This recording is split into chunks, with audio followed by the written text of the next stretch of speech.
Man, it feels like it's been forever since we recorded an episode.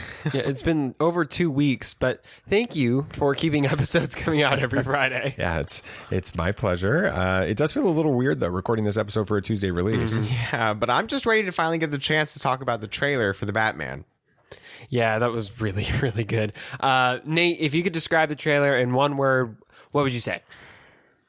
Speechless. Well, this is a podcast, so that's not going to work. We're going to give BB Nate the chance to get his full cape and cowl on in just a little bit, along with our review of Dune and another breakdown of an episode of Star Wars Visions. That's all coming up next. This is Tatooine Sons.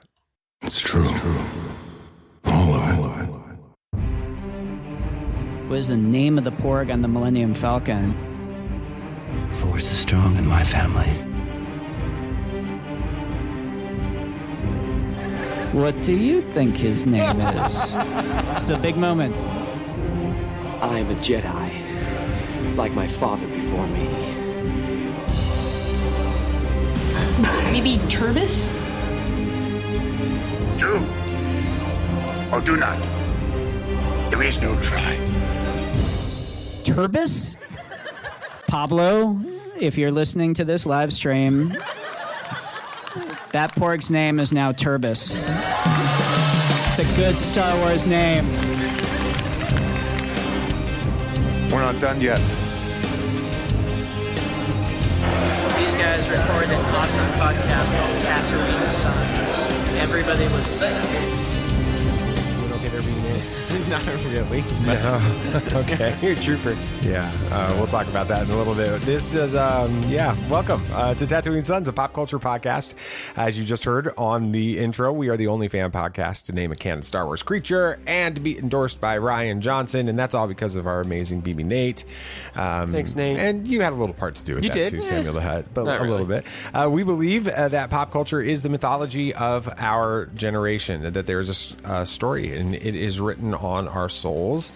And all of these myths speak to that story. And that is why we are going to be talking about the Batman and Dune and Star Wars Visions, Lop and Ocho. Ooh, that was a good one. It is a good one. I'm David. I'm the dad. Hi, Dad. Hi.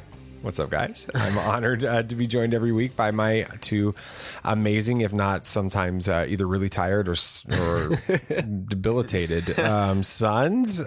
Sam, what are we talking about this week with you? I'm going to be talking about why Dune is the next Lord of the Rings. Now that's interesting, and that fits in with your intro. It does. Finally, we can kind of talk about Lord of the Rings a little Yeah, bit. that's cool. BB Nate, what about you? Obviously, it's Batman. Of course. Right? And, yeah, speaking of Dune, I was still able to see the Batman in theaters on October 22nd, thanks to the trailer and Dune. Yeah, that's true. Yeah. Yeah, what are you talking about, Dad? Yeah, I'm like I said, I'm talking about Lop and Ocho, but the real story, in my opinion, is about Yasaburo. Yes. Yeah. Okay. The dad. The dad. The dad. Okay. Yeah. I was like,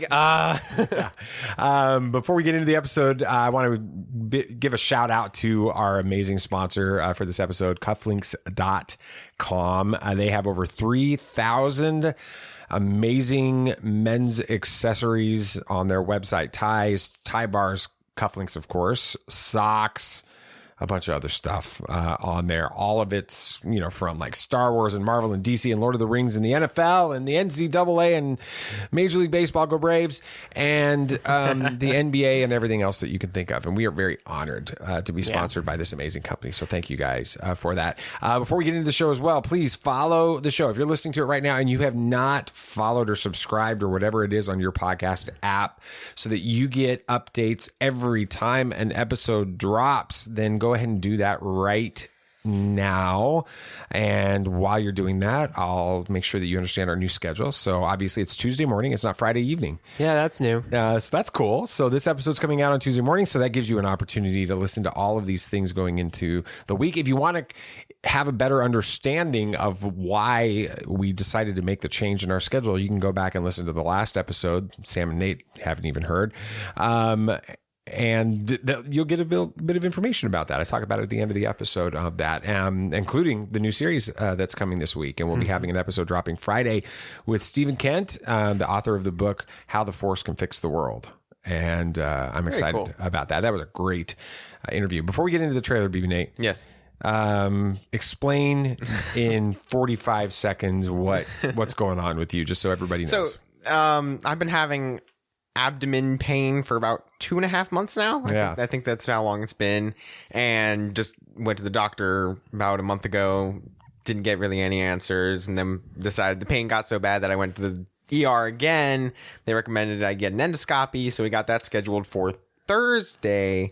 And now the pain is spread into my left rib cage and the back of my left. That's not good. Yeah. So we, if you're listening to this, please say a prayer for BB Nate. Say a prayer for his mom and dad, who are obviously stressed out about that. His brother probably cares too, I guess. Do you care? Yeah, a little bit. Just kidding. And then thank you for your prayers for Grammy. She is recovering, and hopefully we'll continue that road in the next few weeks. And we're excited about that. All right. BB Nate, go for it. Yes. After waiting for a year for a new trailer, we finally got one, and it was better than I could have imagined. This movie is going to be a gritty detective film, and I am all here for it. So let's dive into it because I cannot wait any longer. Have you ever danced with the devil in the pale moonlight? Yeah, I can fly.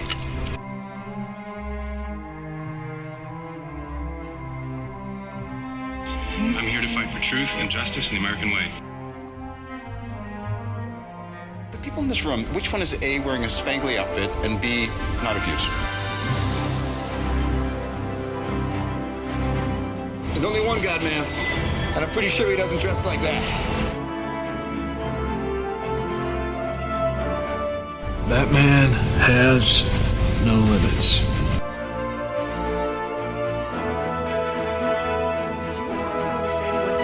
Said in that one scene, in the prison, everybody's talking about how they have such a hard time understanding what he was saying. I got it. First time. Yeah, I was fine. Well, maybe because I may have had a hard time the first time, but when I watched it again, I watched it with captions. So I did too, helps. Just to be make sure I got everything. Yeah. But initial reactions. Let's go 1 to 10 taser gloves because I'm finally so excited to see those get put into live action. Who do you want to go first? You. Let's go you. Excitement level? Or are we reviewing rating the trailer? Both. Let's do both. Okay. First for excitement level, 10. Okay. 10 taser gloves. Wow. So that's 5 pairs. But for actual trailer, I would give it probably a good 8 or 9. I mean, it was a solid trailer, and it did what it was intended to do. It got me excited for the film. You, Dad? That's just going to be an interesting answer me because I would say when I first saw the trailer, I was like, okay, that's fine. I was like a 6 or a 7 on the first time I saw the trailer. Oof. Then as I was pulling up some stuff, just kind of reviewing some things, watching a couple videos and that kind of thing over the last couple of weeks in the hospital with Grammy, I started seeing some of the things that are layered into this trailer and that are in this film as a result from the comics and things you've talked about and everything. And I know you're going to talk about here. And my excitement level for this moved up to like a 9 or a 10. I'm very excited about it going forward. The trailer is a lot better knowing the information that I know now. So, yeah. Yeah, I think the trailer itself did what most movie trailers don't do now. It didn't want to give away any of its plot. Yeah, it did. It was really there to make you you want to go see this movie now. Yeah. And it's but we're not going to tell you what it's about. So that was great. That was fantastic. Now let's talk about top 3 moments, at least some things that actually stood out to me in the trailer. The first one was Batman stalking what we think to be criminals. Now on the train we see, of course we don't actually see Batman looking at that gang that we see him fight at the subway terminal, but there is a reflection of Batman, so we're sure that he's just been watching these people. And this is very Batman-esque, especially in his early years. Batman was a hunter before he was a vigilante, so seeing him hunt down groups of criminals and then putting them in their place is exactly what I think of when I think of young Batman. Interesting. Because he wasn't established as a vigilante in year 2. He had to make himself known and feared, so he would hunt down these criminals rather than then... Okay, so when you say hunt down these criminals, what was the result of that hunt? They would become fearful of him, and then other people... So he still has his moral compass. He doesn't kill his his code or whatever. His code, yes. He doesn't kill, but he's still... He's a lot more active about it now. Yeah, instead of passive. So instead of waiting for something to happen and then hunting down the person that did it, he's going after the ones that are like he believes are doing these things in advance. Yes. He's going after them and finding them and trying to instill the fear of the bat in them. Well, that's interesting. And he does that in this trailer. He does that in the trailer. He did it a lot in the comics. And so it's very encouraging to see Matt Reeves take that and just kind of run with it. Now, this one isn't really a specific moment, but kind of just throughout the whole trailer, you can gather this. It's Batman's ruthlessness. I mean, this was shown throughout everything, and it's something we don't see all that often in Batman movies. You know, we have George Clooney, Batman and Robin. We don't talk about that. Yeah, I mean, we only see it a couple times in Batman v Superman. Yeah, I was going to say. The warehouse scene is really where you think about it. Cool. But that's like 5 minutes, not the whole movie. One moment of this that stood out to me was when he was fighting Cobblepot's goons in what we can assume is the Iceberg Lounge. Oh, nice. Batman does not pull his punches and goes to the point where Cobblepot has to stop him. Something very reminiscent of the comics where Cobblepot's just like, hold up, don't hurt me. So is Cobblepot afraid of Batman? Yeah, that's what he's trying to be. He's trying to make all these criminals right, afraid but of it him. seemed like in that scene that Cobblepot wasn't afraid of him. He's just some punk, who showed up to his club and started beating up his goons. Yeah, he's probably not afraid of him at this point, but Batman's trying to get to the point where he will at the end And of the trailer, you can obviously tell that he is going to be. So, yeah, that was really... I just love that scene. And, of course... we can't not talk about DC getting its own hallway scene. Batman taking bullets right to the chest and it not even phasing him was absolutely amazing. This just shows how much fear this version of Batman will strike into the hearts of his criminals. Now, somebody pointed this out, and I honestly do think that this is true. This is the first Batman I've seen that actually made me afraid. Like, this is an intimidating Batman. This is not just... I'm not wearing hockey pads. And Which honestly, can we be open enough to say that's hilarious that Robert Pattinson's Batman is this scary. The scary one, yeah. They needed to do that in this trailer to alleviate some of the concerns and that fans had about him playing this. I saw a lot of comments on the trailers and everything like, okay, I can admit I'm wrong now that Robert Pattinson was going to be a bad Batman. I'm a little not confused. I think it's still awesome, but like, you got Christian Bale Batman, right? And he's got his super fancy Wayne Tech armor that they built for the military, right? And it's not bulletproof. But then you got Robert Pattinson Batman coming up in his garage, coming out with full on, able to stop automatic machine gun fire. Like, I think it's awesome. Don't get me wrong. It's great. Yeah. But like, I'm what are your thoughts on that? Like, based on things in the comics and stuff? That just goes to, it is a comic book movie in and of itself. I mean, you can suspend reality for a little bit, but it also goes back to, his armor is that strong in the comics too. Is it? And so having it, they were just trying to make it more realistic in the Dark Knight trilogy, which is something I appreciate, but it isn't his garage. It isn't the Batcave in the movie. It is the Wayne Terminus. It is. Which is the Wayne subway terminal that was abandoned many years ago. I like that. That was under Wayne Manor and other places. So, yeah, that was in Batman Earth 1, which is a fantastic series. It is comic based. It is comic based, yes. And so that's really exciting to see. I'm glad they're pulling that in. I always enjoyed that. But did y'all have a favorite moment in the trailer? I mean, the hallway scene's pretty cool, but I love the and scene. you teased it a little bit, Nate, but you didn't really come out and say it. It really does feel like the Darth Vader Rogue One hallway. Oh yeah, it's just lit up by the gunshots, and just like the lightsaber's the only light, and the music even, which is by Michael Giacchino. Yeah, it's the same one that did the track for the score for Rogue One. Right. Same cinematographer as well. So it is. It's like it's. Instead of dun dun dun dun dun dun dun dun dun, it's dun dun dun dun dun dun dun dun. Right. And so it feels the same even in the music of it. So it's a lot of. I really liked the moment where I guess he's on the floor in the bat. Okay. The Wayne Terminus, and he's like trying to figure out the puzzles. So that is not in the Wayne Terminus. Okay, where's that at? Crime scene tape. Interesting. It looks like he broke into a crime scene and started just laying out evidence and spray painting Interesting. things, trying to figure it out. But I love that scene. I love that moment in the trailer because that's where this moment becomes a detective movie, a detective story versus a superhero story. And I think that that's what's going to make this really exciting. But you didn't let me. I didn't get to my favorite part yet. You cut me off. I was. The hallway scene's cool. We're out of practice. Sorry. Yeah, it's okay. Yeah. I forgive you. The hallway scene was cool, but I think for me, it's that scene at the end when he's walking towards Cobblepot and all that. I mean, that is just such a cool scene. And it is He's freaky. upside down. It is freaky too. Like, It's just because Cobblepot has absolutely nowhere he can go. You can feel the intimidation and the fear. dread. Yeah. That's cool. That's great. Now let's talk about some influences. Of course, we have Zodiac, of course, the actual Zodiac killer, and the movie by David Fincher. The costume of the Riddler is very reminiscent of the costume for Zodiac in real life, at least that was described, never seen.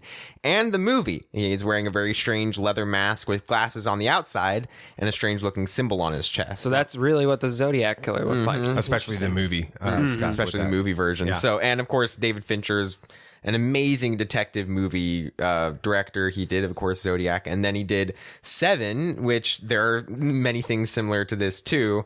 We have it always raining like it did in Seven to kind of feel the grittiness and the dread and a big bustling city. Good movie. And then, of course, we have the villain turning himself in a lot like John Doe in Seven. Yeah, and that does it's a bad thing when the villain turns himself in. Yeah, you know that there's Do you something think wrong. the Riddler is being captured is all a part of his plan? Do you think he's 100%. Yeah. I mean, I feel like the Riddler, his character has been a bit tainted by the Jim Carrey version. I mean, it's not entirely out of the realm of possibilities, but it discounts he is a brilliant character. So I think him being captured is totally a part. I think he's wanting to just drive Batman and the Gotham PD insane. He's in prison, and yet all this stuff's going bad. How is he doing it? Yeah.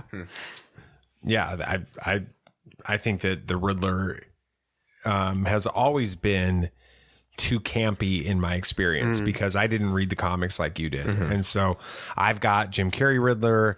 I've got, I don't even know who the name of the actor is, but the Riddler from the Batman not the animated, the TV series, the Adam West series. yeah. And he's campy in that. And so I've never had much for the Riddler. So really, I'm excited about this version. The only like non-campy version we've gotten, and it's still a little bit campy, is the Batman the Animated Series. He wasn't like overly cheesy. He was a brilliant person who put Batman in all these horrible death traps, and so that's what we're going to be getting in this, and I really like that. Now, going to the DC Comics influences, we have Batman Year One, which, with a story set so early in Batman's career, it only makes sense for it to take inspiration from Year One. One thing that is very similar is Batman kind of hunting down Gotham's elite in this movie. That was something he took upon himself in Year One to establish his status as a vigilante and to be feared by the lower class who already feared the elite. So if there's somebody above them, then there's something really wrong going on.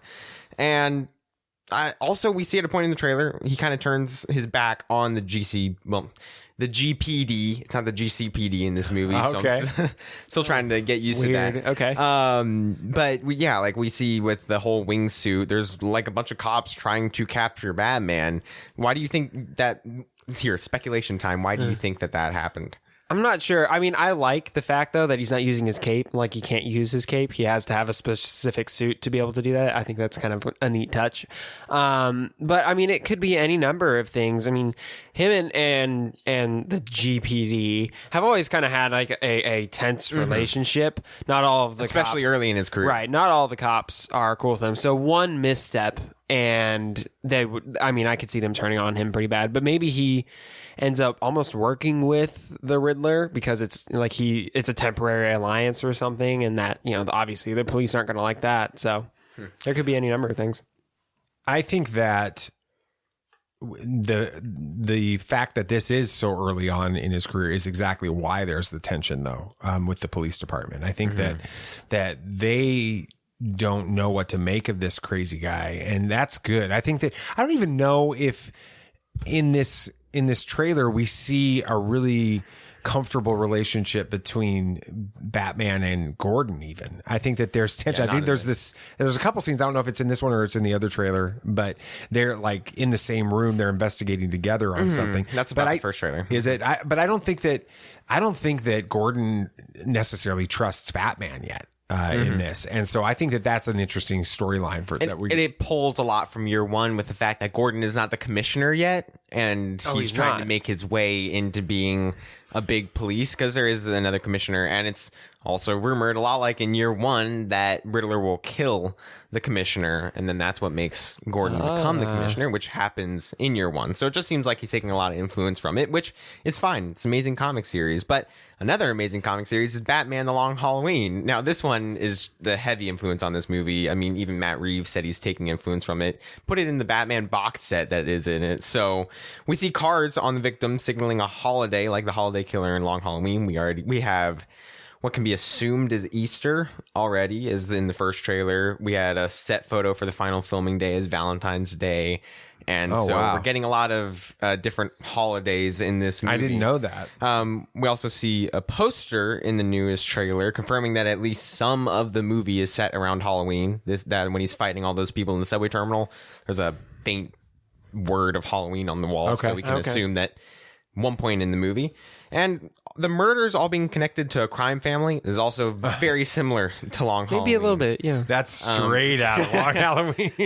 We have the first guy from the first trailer that we see with the whole duct tape around it and No More Lies. We know worked with Falcone on something. We're not sure why, though. And so that's something connected. What's the other family, their rival? Maroni. And are they in the trailers at some point, too? We haven't seen them yet, no. Okay.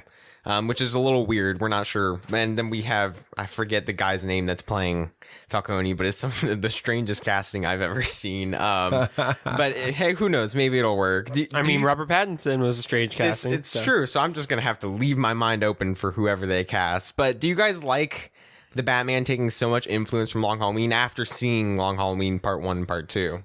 Yeah, I think from what I'm seeing, it's not going to be a straight copy. It is just a heavy influence, but it's such an interesting concept that I think it'll work. I mean, the fact that this is going to take place over many months, as opposed to how a lot of superhero movies, it's all resolved within like a week.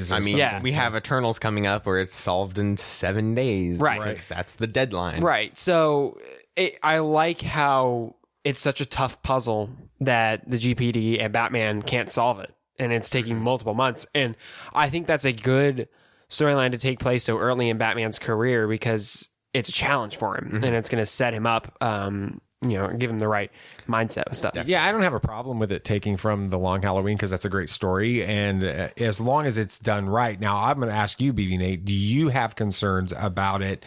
Maybe could fans read too much into the fact that it's pulling from the Long Halloween and then be disappointed because it doesn't go down a certain path? No, because right now even if it takes from Long Halloween, we already know it's a completely different story with the Riddler being the main villain instead of Holiday. So that's very encouraging to the point where it's also, we know it's taking from year one. We know it's also taking from Ego, which is a small little short story.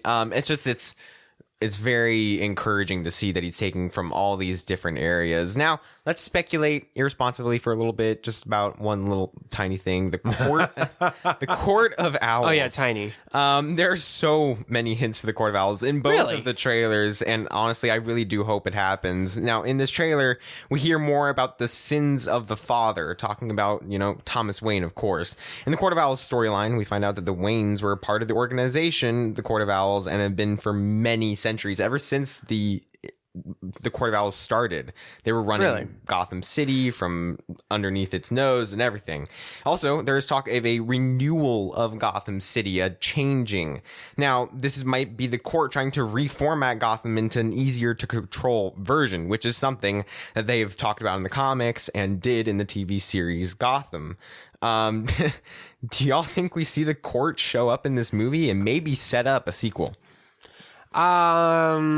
Yeah, I don't think they're going to show up fully in this movie, but they're going to use it as a heavy sequel hook because that is something that would, if you tease that at the end or like an end credit scene, the fans are immediately definitely going to want to see that story continue because it is such a crucial story and they could do so well with it. And if they bring in Lincoln March, the long lost half brother of Bruce Wayne, early enough in his Spoiler career, alert! Holy cow! Oh, come on! It's been out for more than 13 years.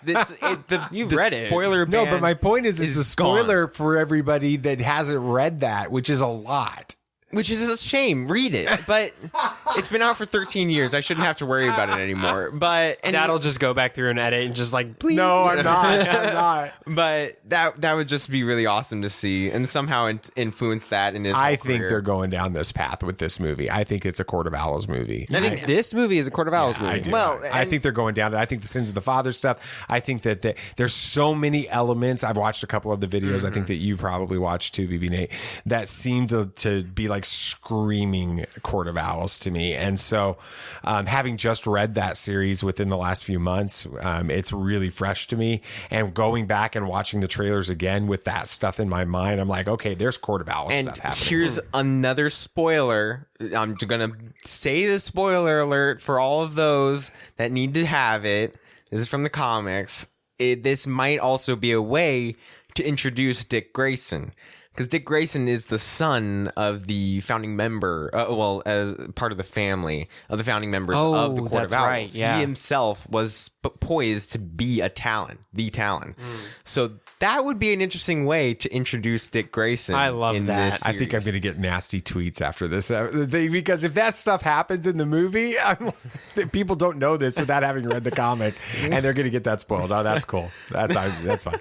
Well, this movie can't come soon enough, and I honestly think that this might be the best Batman so far. That is really high praise if you're listening to this right now. This movie releases exclusively in movie theaters on March 4th, 2022. That's awesome.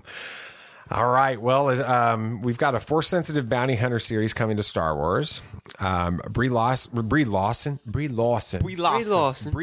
has stopped following Gal Gadot on Insta. And according to the Google machine, Andrew Garfield is appearing in Doctor Strange 2. And if it's on the internet, it has to be true. Maybe not. Here comes some bad news. This is not going to go the way you think. Well, gentlemen, we have been sponsored by Cufflinks.com for about a month now, and you've been wearing some of their amazing items to church on Sundays. What kind of reaction have you gotten from people at church and maybe girlfriends and that kind of thing? I mean, they like it. They think it's cool. Like it's subtle enough to where you don't really notice it until you get up close, and it's still classy too. You know, it's not like over the top. Star Wars. Yeah, and I mean, it's super high quality too. I've noticed that. And of course, I've worn cufflinks the past couple of weeks, and I just noticed how really cool they are. I don't know. Yeah, so what are your favorite items that you guys have gotten from cufflinks.com? Oh, that's my glow-in-the-dark hyperspace tie bar. Star Wars theme. Yeah, Star Wars. It's a hyperspace. So like really, the star you're not just lines. saying that. It really does glow in the dark. Yeah. I love that thing. I mean, not that you ever really see it like that, but it's cool to know that it does. It'd be kind of weird to be like, hey, let's turn on the lights guys, in the look classroom. at this. Yeah. It is cool to know that, though. Right. Yeah. What about you, Nate? I don't know. I really like the Batman tie I got. It's really cool. And you got a tie bar with it. I did the Batman tie bar as well. Yeah, that's really awesome. What about you? I mean, my Darth Vader with a red bow tie cufflinks. There you go. I mean, how much can somebody that went for like the first 2.5 years on this show, 3 years on the show as the bow tie Jedi guy? I mean, you got to have some Star Something Wars with with bow the bow ties ties in it. So that's been pretty cool. And honestly, like you guys were saying, I think you said this, Sam, the thing that I like the most about these, all the cufflinks and the ties and the socks and everything else that you can get on cufflinks.com is that they can show your fandom off, but they do it in a real subtle way. It's not like a walking billboard. It doesn't look like a bad Father's Day gift. You know what I'm talking about? A tie with this big giant lightsaber going down the front of it or something like that. It's classy and everything else. I mean, they have over 3,000 items on the website, which is a lot, and covering not just cufflinks but ties, tie bars, socks, money clips, and other great things. Yeah, awesome. And believe it or not, it's time to start your Christmas shopping, which that totally caught me off guard today that it's November. Like like mom is officially going to start putting up the Christmas decorations. So, Anyway, use the code Tatooine15 at checkout to receive 15% off everything on the site with no minimum order required. Yeah, so just head on over to cufflinks.com today. And like Sam just said, remember, use the code Tatooine15 at checkout. All caps. Well, I don't think it matters. Oh, okay. Well, just to be safe. Well, you want the bad news or the really bad news? All right, headline one, Star Wars series about a Force-sensitive bounty hunter rumored to be in the works. This is by our friends over at Epic Stream. EpicStream.com. It's they're back for their weekly appearance on Bad News. This one is because of an article about a rumor by the hashtag show, which is a kind of a so-so record on leaks and rumors. The article states that Lucasfilm is developing a show that will focus on a Force-sensitive bounty hunter who represses and hides her Force abilities. However, when a target escapes and informs the Empire of her abilities, the Inquisitors are sent to track and destroy her. I'm going to be honest, it sounds like a really cool idea, but I'll wait until we get something a little bit more concrete than that hashtag show. So I'm going to go ahead and list this as a clickbait level 6. That's not bad. Yeah. Brie Larson allegedly unfollows Gal Gadot after a controversial post. Dun, dun, dun. This is from We Got This Covered, so you know it's great. This is a funny headline that's actually built in a real situation. Gal Gadot posted an image on Instagram recently about the continuous Israeli-Palestinian conflict and her wish that both parties could find a peaceful resolution. This conflict is over 70 years old and won't be solved by an Instagram post. But lots of celebrities overreacted to the post and condemned Gadot, who is a native-born Israeli and obviously has opinions on the issue. What's funny about the article is that after stating that Brie Larson has stopped following Gal Gadot's Insta account, they have no idea why or when this took place. So it's very possible it has nothing to do with she could have unfollowed it 6 months ago. They right. don't know. Right. So this one's getting a clickbait level 8. Awesome. Yes.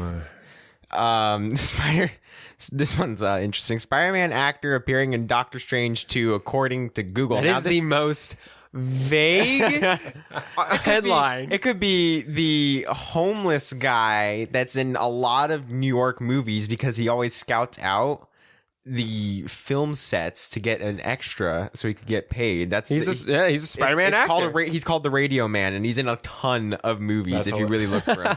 What does that got to do with this? I don't know. It just reminded me. This is from... This is my We're out of practice, useless knowledge. This is from Inside the Magic, again, making their weekly appearance. They have written an article about how Andrew Garfield's name is showing up on the cast list for Doctor Strange in the Multiverse of Madness. While it's true that Garfield's name shows up on the list without any image like the other cast members, it's also true that these cast lists are notorious for being wrong. After months of denying any appearances in the MCU, it would probably be a good idea to see if Garfield appears in Spider-Man No Way Home before we start casting him in Doctor Strange 2. I give this a clickbait level of 8. I'm still waiting for Matt Smith to show up in Rise of Skywalker. Yeah, right? With that. What happened to that? Yeah. Very good. Thank you, Nathan. Yeah. Dune is a box office hit and is performing pretty well across all of its platforms, which is... We're changing gears here, right? Yes. Okay. Yeah. Which is not... always the case with dual releases. But what exactly makes this movie work? We'll talk about that along with some interesting story points next. Be on your guard. There are older and fouler things than orcs in the deep places of the world. All right, then, keep your secrets.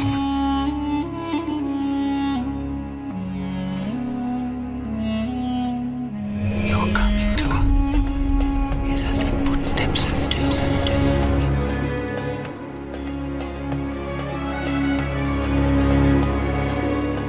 There are many magic rings in this world, Bilbo Baggins, and none of them should be used lightly.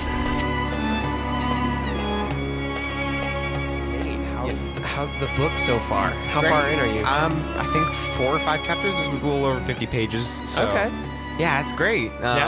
very interesting. I haven't gotten much into like the details, but even some of the story so far has gotten into more detail. it has, of course. I mean, That's cool. Yeah, Very awesome. cool.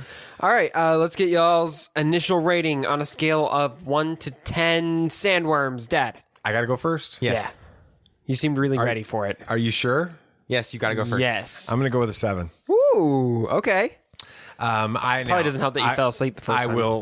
Let's do a disclaimer. I did fall asleep. I slept through the last hour and a half, 2 hours of this You movie, were- the first viewing, but I had literally been dealing with my mother having double bypass surgery that day. Yeah, it was that day. And she was in intensive care, so I'm not a horrible child. They would not allow us to be in intensive care anymore that night. So we went to the movie, but I was exhausted mentally, physically, emotionally, spiritually, in every way possible. I was exhausted. And there was a point where I fell asleep. I don't know how long I fell asleep. I woke up and I'm like, I have absolutely no idea what is happening in this movie. Why the heck is Oscar Isaac naked? Exactly. That's exactly what I was sitting there thinking. Why is Poe in this naked? And I'm like, I have no clue what's happening. I'm going back to sleep. So first time was low. It was like a washout. I will say that watching it the second time was better, but I think that it hurt my opinion of the movie because of the fact that I had seen parts of it ahead of time and other parts I hadn't, and it was just so Guess weird. we'll have to go back It was kind another of a time. weird spice dream, honestly, for me. So Yeah, I got to get a 9. Maybe a 10. A 9 just specifically because we don't have the end of the story yet. Yeah. I think that's what I'm going to get. I'm right there with you, Nate. It's a 9 for me. I just can't wait to see where they go. All right, let's start talking about why this movie works so well. I mean, it's definitely different than a lot of the movies that we've been getting recently, and we'll talk about that in a second. My first thought as to why this movie works is it takes time to build the world that it's in, right? A lot of people are comparing this movie to Lord of the Rings, right? Even the trailer had a review saying the next Star Wars Lord of the Rings is here, right? I feel like it lines up more with Lord of the Rings than it does with Star Wars. The only Star Wars it lines up with is it happens to be like sci-fi, right? Mm-hmm. What it does is it immerses you in the world with great detail. I remember that. I noticed that the first time watching this movie is that it took time to show you, I mean, it was subtle, but little things about the world that got you immersed in all the details. But it wasn't like in your face over the top, like this is how this works, you know? But Nathan, you started reading the book, right? Mm-hmm. And you're more familiar with filmmaking than us for the most part. Is the way they describe and show the world in the film a good representation of how they do that in the book? I mean, in the book, it builds a lot with just how the people are, how they act, the species, these certain things.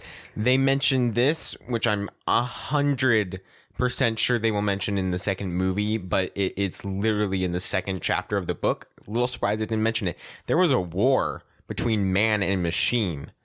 And a lot, wow. This is not the Matrix. Dang. But there was a war, and that's why they do not allow people to build robots anymore. Yeah, because they're worried about. So that's why they use the mentats. You know, Peter, the fur, the people with the eyes that go in the back of their head in the movie. That's why they use them for knowledge and great logic and things in the future and all that stuff. And so that's the world building that Frank Herbert did. And what Dennis did is he took that and he didn't want to shove it in your face with exposition. He was like, I'm sure you'll pick up on a few of the things as the movie goes along, and that's how we built the world, and it was great. Do you also think exposition? Yeah. Do you also think that he allows people like you that have not read the book, that really enjoyed this movie, love this movie, and want to read the book? You have a different experience reading the book now as a result of the way that he told the movie. Exactly. I'm definitely having a different experience because I know these characters now, and I can definitely put a face to the name, but I can also understand that these certain plot points are happening at these times, but I'm getting more from the book that's building on the movie, and it's cool. It's great. Mm-hmm. Yeah, what did you think, Dad, about the way that they, even from the beginning, just slowly immersed you in okay, this is how this world works? What were your thoughts on how? I think it's a risk, and I think that people have struggled with it because it doesn't go through and do this. You know, in the Lord of the Rings, the original, the theatrical version of the Lord of the Rings doesn't take a lot of time to give you exposition, but like the director's cut that you guys have grown up on, it has 20 minutes of that's a good point, of exposition of what has happened before with this. And that's the way movies are told now. You know, you're going to get that in the Eternals movie this weekend. Totally. They're going to go through it. They're going to spend the reason it's a 2 hour and 40-minute movie almost. Seriously? 37. Yeah, so almost. Dang. Yeah, it's the second longest movie in the MCU history. Wow. The reason it's that long is because they're going to spend the first 40 minutes of this thing laying the backstory before they start telling the movie. And so we're used to having that happen. We don't get that in this. They drop you in the middle of the story and they expect you to figure it out. And so that's a risk. And I think that it worked for a lot of people, and I think it's not working for some. Yeah, you definitely have to be paying attention the whole time, otherwise you'll miss stuff. Now, I heard someone say at times that this movie almost feels like a documentary in a good way. I know documentaries aren't for everyone. Nathan, you're not a huge fan of them, but the way it, like, you're flying over Arrakis and seeing the sandworms and spaceships and such.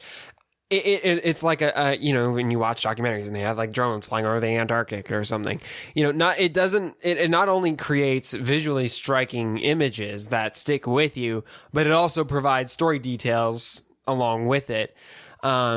Dad, Pastor Stewart, one Sunday, like, called me over to specifically tell me that he didn't like the movie, but said that this film felt very artsy. I don't think he meant that as like a bad thing, but it feels very artsy, like a film festival movie, right? Yeah, that's what he was explaining.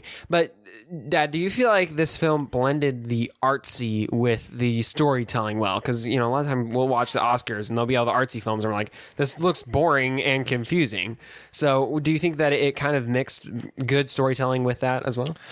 Well, Stuart, I don't know what you're talking about with that. So as you're listening to this, I don't know what you mean by artsy. I don't feel that in this movie. I felt like a sci-fi epic to me, but I also do feel like it's very different than what we have become accustomed to in more than 20 plus Marvel movies. And so it has created, you know, Dennis mentioned this a few months ago where he said he talked about this being not cookie cutter. It's not like Marvel. It's very different than that.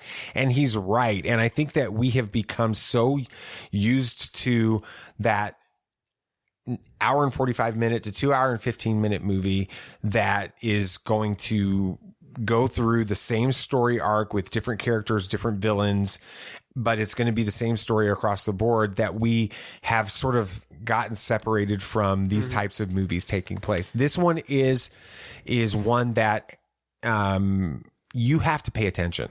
You can't be thinking about other things. You can't be doing other things. You have to be watching it and being immersed. And we got to see it, you know, both times you and I have seen it, BB Nate. We saw it in IMAX, and you saw it in IMAX, right? Yeah, that's right. You were with us. I still need to see it again. Yeah, exactly. We'll go with you. So watching it in IMAX, it is completely immersive, and it does feel like a beautiful cinematic sci-fi film for me. And that might be why he says it's artsy. You know, in Marvel movies, you don't get these 20-second shots of just sand. That's a good point. And while it's beautiful shots, it does provide the world building necessary. It provides the dread, the heat of this Dune that is just so, it beats down on you to the points. Yeah. Yeah. You were talking about like how Marvel movies, we've grown so accustomed to it. I was reading some articles in preparation for this, and they mentioned that point specifically. You know, for the past 20-ish years, little under than that. No, 10 years. 10 years. 12 years. Maybe, yeah. Okay. We've grown accustomed to that beginning, middle, end format, right, with the movies. I mean, Endgame, Infinity War and Endgame kind of broke that rule a little bit, but it's still a Marvel movie. It's set up. This movie, some of the criticisms for this film is that it takes too long and it's very drawn out. Like you were saying, 20-second shots of sand or spaceships floating there. It takes its time, but I feel like that works in its favor. You got to think of it, again, another Lord of the Rings comparison. It's like Fellowship of the Ring. it's the first part of the story. It takes time to breathe and set up the rest of the story. Do either of you feel like this movie suffered from its pacing, or did it work in its favor? Well, it suffered for me the first time because I fell asleep during that. But that's part of the problem, right? We're used to these super high energy. It's not Shang-Chi. It's not Black Widow even. It's not one of those types of movies. This one takes its time and it's the slow knife. Right.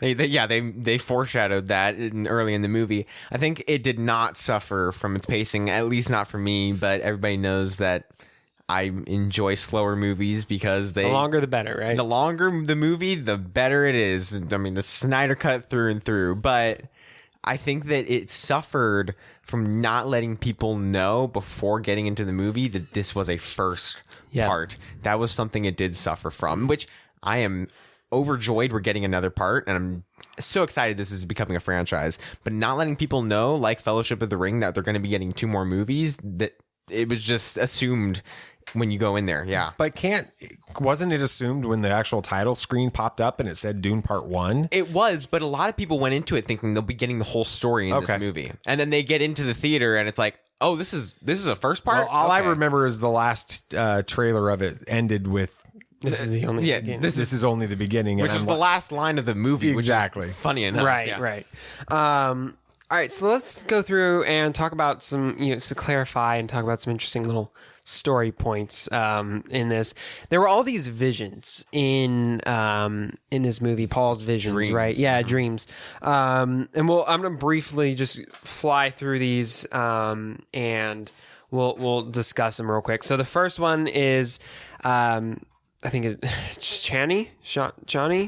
It's Zendaya's character on Arrakis. She's actually the only main character that was introduced in Paul's visions. It was where we first saw her. And then there was the Fremen and the death of Duncan Idaho, which, I mean, I don't think this is really a huge spoiler, but Duncan's sacrifice in this movie is actually very loyal to how it happens in the book. Which I think is neat that they did that. Then there was the burning palms and the bloody Chris knife. I have to say, I loved the palm tree aspect. That whole scene between Paul and the caretaker of the trees. It's such a scene that you can forget, but I absolutely loved the conversation that they had. It's important to Arrakis to have those trees. It's important to them to keep that like that, and they're religious. Exactly, they are a symbol in that. And so seeing the burning ones in Paul's dream when he's being considered this messiah to the Fremen is just absolutely amazing. It was that was something I just like. Oh, I'm listening to BB Nate tell the story about these how much he loves this movie. And I'm like, all right, let's just go watch it again. So. All right. So then, there's and the bloody Chris knife we see briefly in his vision as well. Like you said, Nate, we see the burns palming later on. The palms burning later on. But the bloody knife foreshadows how Paul's destiny is intertwined with this weapon, which we do see that to an extent later on in the movie. And then there's this, and his next vision is where he's got that moment with Chani or whatever, and then he's stabbed. I'm sure it's Shawnee. Shawnee, probably. That sounds more Shang-Chi, Shang-Chi, Shani, Shawnee, whatever it is. Tomato. Yeah. And so he shares a tender moment with her, but then it's cut short. But we're actually not even entirely sure that it's her who stabs him. We don't actually see who's holding the knife. I mean, it's heavily implied, but maybe he has. I'm not even sure if he's the one that dies. Like he said, that the visions don't go exactly as it seems. And it might have been him killing the guy at the end, which is what he was thinking of. Because when the mom said, when you kill someone, the chanting or vision, something said, when you kill someone, you kill yourself too. You lose yourself too. And so that might be what is going on at that point. Yeah. And then in that same vision, he sees, I think this is when he's under the spice and stuff. He sees Jessica holding a baby with all that weird writing, which I'm still not sure what that's all about, but probably some Benny Gesserit, some stuff. Yeah. But then he concludes from that she's pregnant, which she's like, bruh, I barely even knew that. How did you figure this out? It's probably a girl because that's what the Bene Gesserit wanted. And so if Paul doesn't work out, she's following what they want. Right. So. And then his next vision is really intense. Basically, a war is going to be waged in Paul's name after he becomes the emperor. And then it cuts, and Shani, whatever, is in a white dress with blood on her hands, similar to how we saw her in other visions. So this scene keeps coming up. But then Paul wears battle armor and leads men into battle and oversees an act of genocide with Shani. So something later on in the story is going to take a sharp turn, or at least that's what it looks like, right? Yeah, I have nothing for that. I mean, the speculation is that the Fremen, he becomes emperor, and then he starts to wage war on the Harkonnens and the Sardukar and all of these people, and probably the whole Imperium at this point to overthrow or something. I don't know. I mean, would y'all be a fan of something like that happening? Like, we don't see that storyline happening very often in movies nowadays, where the good guy becomes takes the place of the big bad evil ruler, kind of. I mean, in Star Wars, doesn't really happen. Lord of the Rings, Sauron's just dead, and then again, we don't even see the end of the story. So, what are y'all's thoughts on the possibility of Paul becoming the new emperor?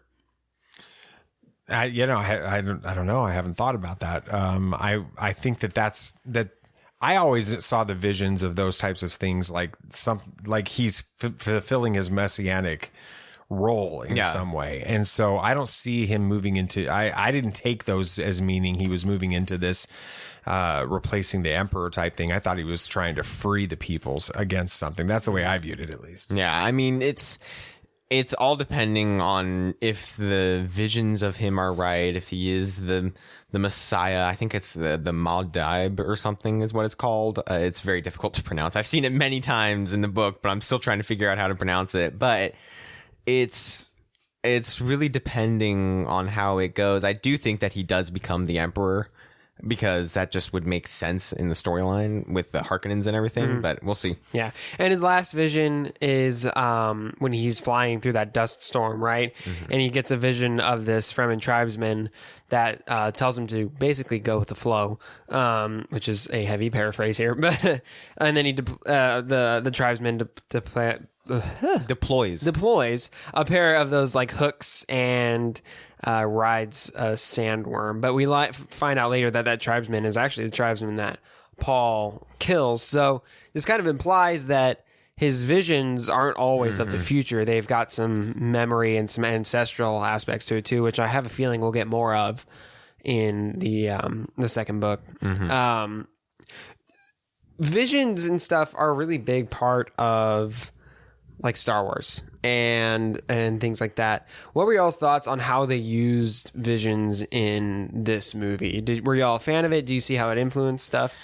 Yeah, I mean, I think it did deal a lot with the visions that Anakin in the prequel trilogy saw. I feel like George Lucas took a lot of influence from that because of what Yoda said, that they can cloud your judgment and there might not always happen what you think they are, and all this stuff. It does apply to that. And of course, another thing from that was influenced from Star Wars was the voice and the Jedi mind tricks and all that definitely. Stuff. But I think that, yeah, the visions weren't really a big part of the original trilogy, but I think that George took a lot of influence for the prequel trilogy with Anakin. I think that the visions kind of got confusing because we are seeing them literally, and we're seeing them as future in the way that we watch the movie. Yeah. And so that creates confusion for people, like it did for me. Oh, definitely. So, when he kills off whatever the guy's name is. Yeah, like Jameis or something like that. I think it's Jameis. Yeah, when he kills him off, I was totally confused by the fact that he had a conversation that had not taken place, and those types of things were really confusing to me. Yeah, I agree, and I hope that they provide some more explanation in the future. Maybe the Fremen are able to better explain who this Messiah character is. And then there's this group of the Bene Gesserit that's throughout the movie that his mom is part of. They're basically like this group that politically manipulates powers, political powers, but they also possess great abilities, like you said, Nate. They've got that ability to use the voice. That's just all it's called. But it's basically like a Jedi mind trick at that point, right? They've been selectively breeding their members for generations to bring forth this. I wrote down Kwisatz Haderach, I think it's what something it's like that. It's yeah, I have no idea what that I think it's the Kwisatz Haderach. Yeah, whatever. It's basically this story's chosen one, or even they call it a messiah at some points. They call it a messiah, and they also in the movie, I don't know if they do this in the book, but they call him the Mahdi as well, which is the Islamic version of the Messiah. So they call him both of those in this, which I thought was interesting. I know, Dad, you were going to be the one who has the most opinions on this. What were your thoughts when they started bringing that aspect into it? Because Chosen One is obviously a huge influence for Star Wars, but they go into even more religious connections into this movie. What were your thoughts with that? I just thought that this Chosen One thing, I'm always intrigued by it because of how it finds its way into so many different stories. This idea of a Chosen One is something that's present obviously in Star Wars, and of course, like we're talking about in Dune, we see it in The Matrix as well, as being the primary kind of storyline with that. And so this idea of this unusual figure that rises up from obscurity in order to sort of redeem and rescue, bring change. Really it's about bringing in, it's about rescuing humanity. He's this being that's set aside and prophesied even to come. Usually possesses great powers. Exactly. And to come and to free people from this tyranny and this bondage, and this darkness. And so anytime we start seeing those things, again, it kind of goes into, and I don't have like a specified dad moment for this week's episode, but I guess this is as good a spot for it as any. This is very similar to me as what happens when we were talking about the Celestials and the Eternals. With that, it is a situation where there's a reason why we gravitate towards stories like this. In the Eternals, we gravitate. They've told the story of Marvel because it's there's a creator figure, and we know that story makes better sense. The Marvel universe makes more sense with a creator, and then we keep finding ourselves with stories like Dune and Star Wars and The Matrix and others as being this idea of this figure coming to rescue us from tyranny and slavery and darkness. And we love stories about that because it goes back to how we start this show.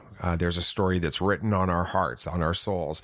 And these myths, like this idea of a Messiah, they speak to that story within us. And so I think it's interesting. Yeah. We kind of briefly talked about this at the beginning of the episode, but some are criticizing the ending as feeling abrupt and a bit like a cliffhanger.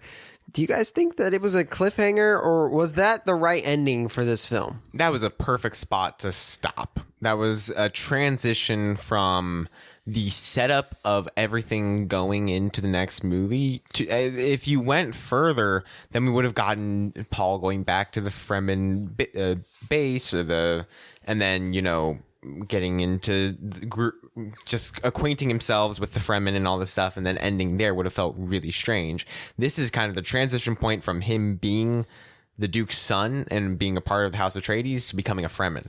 So that is the perfect spot to end. I don't feel like, of course, it's any point's going to be a cliffhanger. That's just how it's going to be. So this was the best place that they could have stopped it. How long is this movie? 2 hours and 35 minutes. It was a perfect time to end it. Well, for you at least, because you couldn't stay up Well, anymore. my point is you can't keep going. with it. There's a spot that the Lord of the Rings, Fellowship of the Ring struggles with this at some point. It feels like it's getting ready to end, or it should be ending, and it keeps going at times. And I think that movie suffered to some extent. I mean, it's a great movie, so don't get me wrong, but I think this one ended at a point when it made sense. So yeah, I agree. Well, Dune is a pretty amazing story with some striking visuals, to say the least, and a very interesting setting. And it's set up to be another major franchise that fans will love for years to come. That. Yeah, it's gonna Bene Gesserit prequel series and everything. Dune 2 is set to come out on October 20th, 2023. We gotta wait like 2 years. I think we're getting the series though next year, hopefully. If I'm not mistaken. So. That'd be awesome. All right. Well, there's one big movie coming out this week and another that could end up being big at the Oscars. A lot of trailers to talk about. And then the box office numbers show that Dune was released at the perfect time. That's next on Movie Moments. At last we will reveal ourselves to the Jedi. At last we will have revenge. All right, we have 2 new releases this week, and one of them I'm sure we're all excited for. We have The Eternals. It's following the events of Avengers Endgame. An unexpected tragedy forces the Eternals, ancient aliens who have been living on Earth in secret for thousands of years, out of the shadows to unite against mankind's most ancient enemy, the Deviants. That was a long sentence. That was one sentence. That is a run-on sentence, and that was written by a professional. It was. Come on. It stars Gemma Chan, Richard Madden, Angelina Jolie. The studio, of course, is DC. I mean, Marvel Studios. Why'd you do that? Because they have Superman in it. The director is Chloe Zhao, who won Best Picture and Best Director in the Oscars on 2021. And it is rated PG-13 for fantasy, violence, and action, some language, and brief sexuality, which is very... very uncommon for a Marvel movie. Yeah, well, it'd be interesting to see how that plays. It will. Yeah. Next one is Spencer. During her Christmas holidays with the royal family at the Sandringham. Yeah, I was close. Yeah. Estate in Norfolk, England, Diana decides to leave her marriage to Prince Charles. So this is about Prince Charles and Princess Diana. It is. And I'll just say that as someone that grew up in the 80s, this was like the story. Really? And I will say that Kristen Stewart, who is playing her, they have got her looking identical to Princess Diana. It is really creepy how much they look alike. So anyway. Well, of course, it stars Kristen Stewart, Timothy Spall, and Jack Neelan. The studio is Neon. Yeah, again, it's a studio that nobody's heard about, so this is going to get a ton of Oscar nominations. The director is Pablo Larraín. It is rated R for some language. It's a lot of language. Lots of some language on that. All right. We had a lot of trailers since we last. Well, we haven't recorded in forever. We had Uncharted, which is actually a movie I'm of course looking forward to. This story is a prequel to the games. It is starring Tom Holland as a younger Drake, Tom Holland as a younger Drake, showing us details of how he came to meet and befriend Sully, played by Mark Wahlberg. Interesting fact: he's playing the younger brother, whose name is Nathan, while the older brother's name by 4 years is named Sam. Yep. So it like the Diana Spencer thing. Now we've got this. This is getting weird. Weird. Right. We also had the Flash teaser kind of thing. I'm not sure what they decided to call that, but it was practically a teaser. The plot is unknown still, and I think it will be for a long time. Heck, you don't even know what the heck. We had way more questions going out of the teaser than we did in, with the 2 flashes and all that stuff. Wearing the Batman suit painted like a Flash suit? Yeah, I have no idea what that was, but it was exciting to see. We had a Ghostbusters Afterlife international trailer, but it was still in English. The international trailer usually is. Yeah, so. This logline is when a single mom and her 2 kids arrive in a small town. They begin to discover their connection to the original Ghostbusters and the secret legacy their grandfather left behind. That's awesome. Trailers went on sale. Tickets went on sale. Tickets went on sale today. So yeah, really? Did we get some? No. We only have. We also had Moonfall, which is going to be, I think, a sleeper. That teaser just came out today. It did. I feel like it's going to be a sleeper movie that's going to knock people out of the water with how good this movie is going to be. It's called, this is the plot. In Moonfall, a mysterious force knocks the moon from its orbit around Earth and sends it hurtling on a collision course with life as we know it. This is actually set next year, so they're putting another disaster on us. With mere weeks before impact and the world on the brink of annihilation, NASA executive and former astronaut Jo Fowler is convinced she is the key to saving us all, but only one astronaut from her past, Brian Harper, and conspiracy theorist Casey Houseman believe her. These unlikely heroes will mount an impossible last-ditch mission into space, leaving behind not everyone they love, only to find out that our moon is not what we think it is. That trailer looked like, we've seen the IMAX trailer. Yeah. Yeah. This trailer is very different. It is. This one is like, okay, this is a sci-fi movie. I'm like, oh my gosh, I like this movie. Really? It's looking. And the first one, I was like, I thought I was hyped from the first trailer. Yeah. But yeah, you haven't seen this one though yet, have you? No. Yeah, it looks really good. It does. The box office numbers: Dune ran away with 15.5 million domestically, 69 million other areas. Halloween. That's accumulated domestic. Mm-hmm. Yeah. Halloween Kills. 8.5 million opening and 85 million domestic gross, which honestly, that's a lot. That is pretty good for a Halloween movie. And No Time to Die, 8.6 million this week, which actually beat Halloween Kills. That's surprising. And then 133 million. Maybe I typed it wrong. It might have been something. You might have, but it's all good. Sorry about that. Yeah. We're not a super huge movie source, so don't take everything we say as 100%. Just go look it up like I do. All right. Lop and Ocho from Star Wars Vision starts out like a beautiful story of found family, but it doesn't end on a happy note. But how did a story that started off so well become so tragic? Hokey religions and ancient weapons are no match for a good blaster at your side, kid.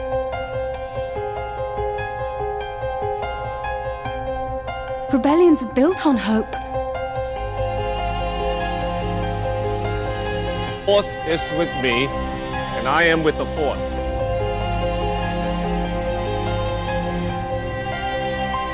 If you live long enough, you see the same eyes in different people.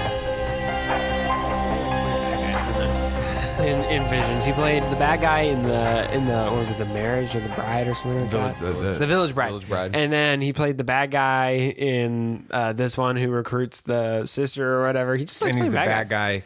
He's Count Olaf. He's Count Olaf, and he's probably going to be the bad guy in the Matrix Resurrections. Yeah, what's up with him being a bad guy? Guys. So anyway, let's go through a summary to refresh everyone's memory about this little short. Lop, a rabbit-like alien girl forced into slavery, is rescued and adopted into a human family during a time when the Empire starts to exert its influence over her homeworld. Now a young woman, she is named the successor of her family, tasked with saving her foster sister, Ocho, from siding with the Empire. You guys have only watched this one once, right? Mm-hmm. Mm-hmm. Okay, rating on a scale of 1 to 10, force-sensitive Leppy. Leppy, those are the rabbit aliens in Star Wars. Okay. Yeah, Sam, you go first. 7. I'd say. I mean, it was decent. It wasn't my favorite by any means, but I mean, it is a really, really good one. I think this was the last one we watched. Okay, BB Nate? Yeah, definitely a 7. I mean, it wasn't like, oh my gosh, this is so good, but it wasn't bad. I mean, it was like, none of them were bad, but it's just, yeah, it was a great episode. I give it a 7 as well. I think we're all on the same page, and I would have liked to have seen the story continue, and maybe we will. All right. The short opens with a new agreement being forged between Yasaburo, who's a you like that? That was good. A Yakuza crime lord and the Galactic Empire. Now, the Empire is designed to protect the planet, or claims to protect the planet Tau, in exchange for the use of its natural resources for the good of the Empire. Sam, this idea is something that we saw in the opening of the Bad Batch. Opening season of it. It doesn't ever really seem to work out the way these planets expect it to. Why do you think that's the case? Because the Empire will lie and say whatever they need to get what they want. And if you still don't accept, they'll just come in by force and take it anyway. So it's kind of like a lose-lose situation, but I guess this is less of a loss. But yeah, I think that's usually where that ends up going. Yeah, I mean, with the whole Yakuza, the crime lord family things. It's always weird. And I mean, we do not see it in Star Wars all that often. No. But yeah, I mean, it seems like it worked out okay. I mean, this is set after. Well, it works out okay for a while, but by does. the time we get to the second part of the story, though, it doesn't seem to be going as well. It's at this point, though, at the beginning of this, when things are sort of at a peaceful moment to some extent. It's weird. We're then introduced to Lop, who's a Lepi orphan who has been conscripted into slavery to work for the Empire. She escapes, and that's when she meets Yasuburo and Ocho, and then Ocho convinces her father to welcome Lop into her family. BB Nate. Yes. Ocho is introduced as kind, but after the time gap that we're getting ready to have in the story, she becomes loyal to the Empire and is willing to betray her family. How do you think that happens? Well, I mean, the dark side is kind of a good old answer for right off the cuff, but I think that is a big part of it. I do think that the idea of there's somebody there's a bigger power out there. The Empire is bigger than the crime family, so might as well join up with that, because they will give Ocho more security at that point than her father ever could. So I think that was also. I mean, it's like how you can have members of your same family who have different political stances. One may be a Democrat and one may be a Republican. Obviously, this is a much more divisive. Well, everything in Star Wars is amped up to 10,000. Right. So, but it's kind of that concept, right? I mean, they have differing viewpoints to the point where it is so intense that she's willing to betray her family, just because it's not out of she doesn't love her family or whatever. It's because she truly believes with all of her being that the Empire is the right way to go. Yeah. I mean, it takes, as we go through the time jump and you have these several years that pass, I don't know, a decade or whatever, the consequences of this partnership between Tau and the Galactic Empire are shown. Yeah. Even the dad, Yasuburo, has come to realize that it was an absolute disaster. It was a huge mistake. And, but Ocho, in this case, she's become she's a true believer. Yeah. She's all in on the Empire. And then you have Lop caught in the middle. So Sam, it's really easy to see Ocho as wrong because we understand the Empire are the bad guys in Star Wars. But is there any way to understand where Ocho is coming from?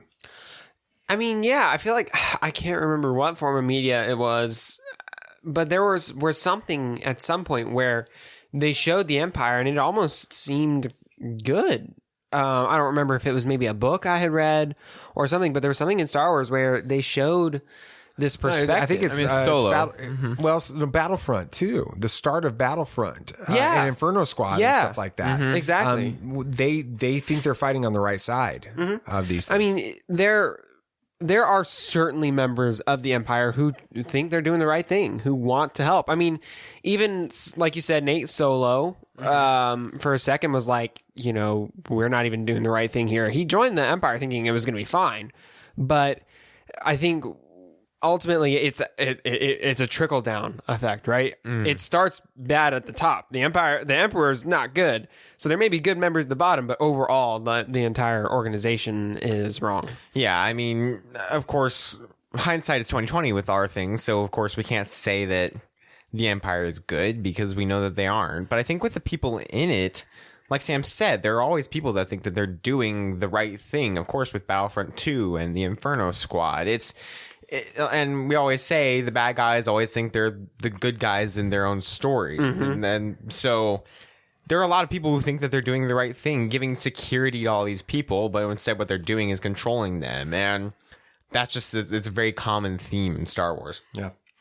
After Ocho completely turns to follow the Empire, Yasuburo reveals that a Jedi had entrusted a lightsaber to his clan, to the family, and that it had been handed down through the family for generations. And then Yasuburo gives it to Lop, and we later learn that the Force is strong within her. BB Nate, could it be that the Force actually provoked the Jedi to give the Yasaburo clan the lightsaber, knowing that one day Lop would become its heir. I mean, there's always the thing about fate and destiny, of course, with Akakiri. We saw that. So yeah, it's very possible that the Force chose that this Yakuza family gets a hold of one of the most powerful weapons in the galaxy in the case that Lop would get it. So yes, I think that's a very strong possibility. Yeah, I agree. I think there's always that, many different Jedi have had different premonitions and visions of the future. Maybe this Jedi's vision generations and generations ago was that at some point it was going to be entrusted to someone like Lop in this case, and that was necessary for the story. Yeah. Well, I think we'll go with another dad moment because, we didn't get to do one for the last 2 weeks. So there we go. We'll do Gotta that. make up for it. I am your father. There are so many threads in this story that I could pull on. I mean, we've talked a little bit about found family. There's the dangers of big government that are in that, in the story. I love the idea or that the Force prepared a Jedi's weapon for Lop and that she received it at just the right moment when the Force awakened within her. But all of that is different than what I feel as a dad. I'm really impacted by the conflict within this family. As time passes in the story, the father comes to understand that his original position on the Empire was wrong. But over the years, Ocho has been just continuing to go down that path and been fully indoctrinated into believing that. And Lop, she just wants to keep the family together.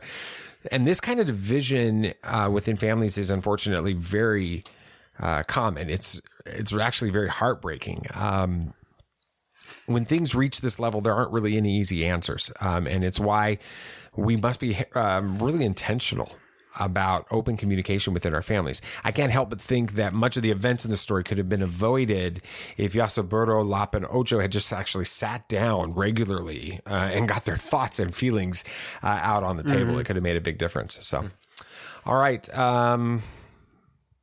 Anything else you guys want to talk about? Anything else? Yeah, Star Wars released the trailer for the Book of Boba Fett. I saw it right before I was going to go into class, and then I had to wait. Because you wanted to watch it with us. Yeah, so I waited the entire day. Yeah, so we watched it when you got home. We'll talk about it on the next episode. You're going to break it down next week, but initial reaction. I'm tired, so I'm not going to give an initial reaction yet. It may not be entirely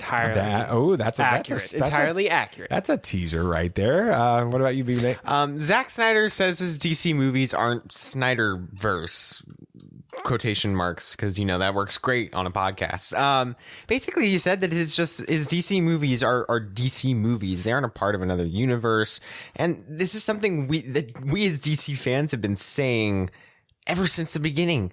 DC isn't the Whedonverse or the Snyderverse. There is a multiverse, and whatever the multiverse is DC. So that's what he was saying, and it just shows to a further point that he understands DC pretty well. Hayden Christensen is appearing in the Ahsoka series. And they said he's reprising his role as Anakin Skywalker, which, doesn't mean much. Of course he's reprising his role. He's not going to be Darth Vader. He's either going to be a Force Ghost or we're going to get some flashback sequences. I would love both. I want a Force Ghost. I want to see both, but I really do want to see a live action Anakin and Ahsoka taking on some droids in the Clone Wars at some point. Can you imagine all the Clone Wars fans? It would be probably one of the coolest things. That's it for our Tuesday episode, but we liked putting out Friday episodes, so we're going to do that. And this Friday is our my interview with Stephen Kent, author of How the Force Can Fix the World. And I promise you are going to be thoroughly entranced by that conversation. He is an amazing, gifted writer and Star Wars fan, and he understands how our society could benefit from some of the ideas in Star Wars taking root within our society. So that's going to be pretty cool. That's coming out this Friday morning. So make sure that you subscribe to or follow or whatever it is you do on the show. Thank you so much for listening to Tatooine Sons, pop culture podcast. Yes, and if you had a good time listening, it'd be awesome if you could share this with your friends. Yep. And of course, the show, it's only a small part of the Tatooine Sons world. So if you liked it and you want to get in on more, like us on Facebook and follow us on Twitter to get in on all the action and keep up to date on everything we got going on at TatooineSons.com. Yeah, don't forget to follow the show on your favorite podcast app so you don't miss Friday's episode or next Tuesday's episode or whenever we decide to throw up another episode. Remember that if you drop us a review on podchaser.com/Tatooine Sons, we're going to make a donation in your honor to one child to help a child living in extreme poverty, and another shout out and thank you to our sponsor, cufflinks.com. Thank you guys so much for making this show possible. It was a longer episode, but that's partially because we had a lot to talk about. We had a lot to talk about, and we had 2 weeks worth of conversations to try to get out on this. So thank you guys for listening all the way to the end. Anything else you guys want to say? May the Force be with you. May the Force be with you. May the Force be with you always. This party's over. I like that Wookiee. Don't get technical with me. Joy, please. Yep, yep.